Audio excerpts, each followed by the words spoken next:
स्वागत है दोस्तों।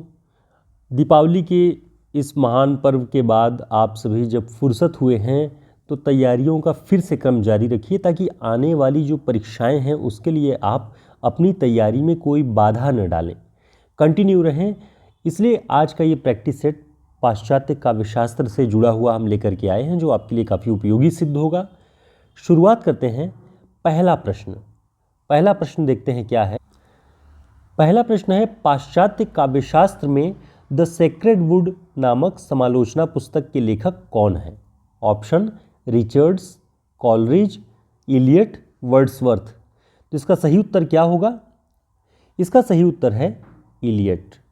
इलियट की पुस्तक है, समीक्षा की पुस्तक है, आलोचना की पुस्तक द सेक्रेड वुड। इसे आपको ध्यान रखना है। अब इसके बारे में और महत्वपूर्ण बातें हम देखते हैं इलियट की रचनाओं से जुड़ी हुई। तो जो द सेक्रेड वुड पुस्तक है वो 1920 ईस्वी में प्रकाशित हुई है, ध्यान रखिएगा। ये वही दौर है जब हिंदी साहित्य में द्विवेदी युग चल रहा था। ठीक है, तो वो लगभग 1918 के बाद से छायावाद युग का आरंभ मान लिया जाता है। तो इसे आप ध्यान रखिएगा कि इलियट का दौर ये है। ठीक, इलियट की समालोचना पुस्तकों के अलावा उनकी कविता पुस्तकें निम्न हैं। आप देखेंगे तो काव्यशास्त्र में इलियट की समालोचना समीक्षा की पुस्तकों का काफ़ी जिक्र होगा, क्योंकि नई कविता का नई समीक्षा का जनक माना जाता है इलियट को, और वो समीक्षा के क्षेत्र में ही माना जाता है। लेकिन इन्होंने काव्य की पुस्तकें भी लिखी हैं, आपको उसे ध्यान रखना है। जैसे the love song of Alfred Prufrock, ये पुस्तक 1915 में प्रकाशित। दूसरी पुस्तक जो है द वेस्टलैंड, काफ़ी फेमस है द वेस्टलैंड, ये 1922 ईस्वी में। द फैमिली रीयूनियन, ये 1939 ईस्वी में। द कॉकटेल पार्टी 1950 ईस्वी में। तो ध्यान रखिएगा, ये जो कविता की पुस्तकें, समालोचना की पुस्तकें उनकी बहुत प्रसिद्ध हैं, लेकिन इन कविता पुस्तकों को भी आपको ध्यान रखना है जो इलियट की है। ठीक, आगे देखते हैं। इलियट का जन्म किस वर्ष हुआ था? इलियट का जन्म किस वर्ष हुआ? ऑप्शन 1699, 1734, 1888 और 1900। तो इसका सही उत्तर है 1888। अब देखते हैं पूरा इनका जो जीवन काल है वो जो है 1888 से 1965 ईस्वी तक है। ठीक, अब ध्यान रखिए और बताएं कि हिंदी साहित्य में 1885 से 1888 के बीच में किन बड़े रचनाकारों का जन्म हुआ है। ठीक, तो ये आपको कमेंट करके बताना है जिनके भी नाम आपको याद हों।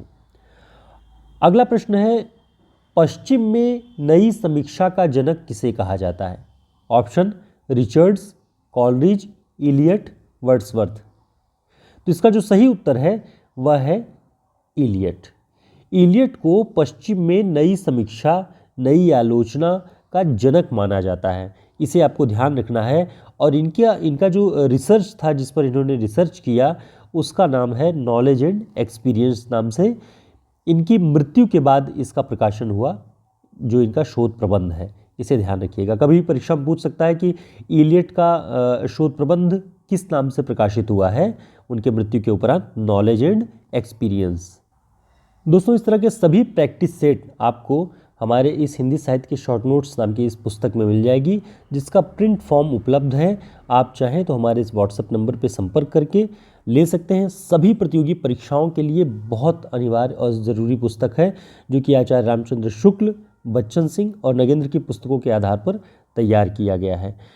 तो ये पुस्तक आपके लिए काफ़ी मैटर प्रोवाइड करेगी। अगला प्रश्न है, इलियट का सिद्धांत किस नाम से प्रसिद्ध है? आप सभी जानते हैं, बताएं इलियट का सिद्धांत किस नाम से प्रसिद्ध है? ऑप्शन कला के लिए, उदात्तता का सिद्धांत, मूल्य सिद्धांत और निर्वैयक्तिकता का सिद्धांत। तो इसका जो सही उत्तर है वह है निर्वैयक्तिकता का सिद्धांत। ये इलियट का सिद्धांत है।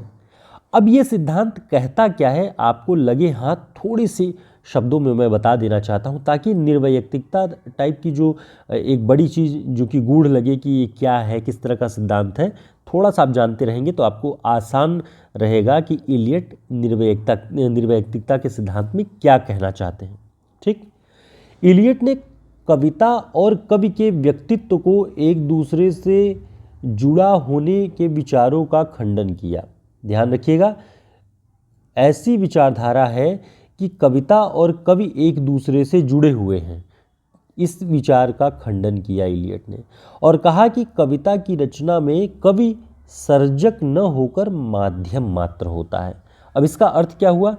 आप सभी जानते हैं कि हमारे यहाँ धारणा है कि जब कोई कविता हम पढ़ते हैं तो साथ में लगे हाथ कवि के जीवन के बारे में, उसके राजनीतिक परिवेश के बारे में, उसके विचारों के बारे में, उसके बचपन के बारे में बहुत सारी बातें जोड़कर हम उस कविता की व्याख्या करते हैं कि बचपन में वो उनके साथ ऐसा कष्ट हुआ, वो कविता में आया है, उनके जीवन में ये कष्ट हुआ, इस तरह की कविता आया, देश की परिस्थिति ऐसी थी, कविता में ये आया है। इस तरह की बातें हमारे यहाँ समीक्षा में, आलोचना में, मूल्यांकन में प्रयोग की जाती हैं। लेकिन जो नई समीक्षा का विचार था वो ये कहता है कि कवि के जीवन में क्या घटित हुआ है उससे रचना को दूर रखना चाहिए। रचना स्वतंत्र है, उस पर किसी कवि के जीवन की घटनाओं को, उसके व्यक्तित्व को आरोपित करके नहीं देखना चाहिए। नई कविता रचना को स्वतंत्र इकाई मानती है। ठीक, वे आगे कहते हैं कि इस प्रकार कविता पर कवि के व्यक्तित्व का कोई प्रभाव नहीं होता। कवि कितना महान है, कितना छोटा कवि है, राजनीतिक आदमी है या पूरी तरह से साहित्यकार है, इस तरह के विचारों का कोई फर्क नहीं पड़ता उसके व्यक्तित्व का। इसलिए इस सिद्धांत को उन्होंने कहा कि निर्वैयक्तिकता, किसी के व्यक्तित्व का असर, उसकी जो खुद की जो एक विशेषता होगी, उसका परिचय होगा, उसकी महानता होगी, उसका असर नहीं होगा। इसलिए निर्वैयक्तिकता है ये। ठीक, इसे ध्यान रखिएगा। उनका प्रसिद्ध कथन है कि कविता कवि व्यक्तित्व की अभिव्यक्ति नहीं है, व्यक्तित्व से पलायन है। यानी कविता को ये न माना जाए कि ये कवि के व्यक्तित्व की अभिव्यक्ति है, ये कवि का ही व्यक्तित्व है, नहीं, वो उसके व्यक्तित्व से पलायन है, स्वतंत्र है, दूर है। इसे ध्यान रखना है आपको। अगला प्रश्न है frontiers of criticism. Frontiers of criticism, आलोचना के सीमांत इसको कहते हैं हिंदी में। इस निबंध, ये जो निबंध है ये किस पाश्चात्य विचारक का है? Frontier of criticism. Option Richards, Coleridge, Eliot, Wordsworth. इसका सही उत्तर है Eliot. Frontiers of criticism Eliot का प्रसिद्ध निबंध है जिसका हिंदी में नाम है आलोचना के सीमांत। इनका एक और प्रसिद्ध निबंध है परंपरा और प्रज्ञा। इसी निबंध में उन्होंने निर्वैयक्तिकता के सिद्धांत की स्थापना की है।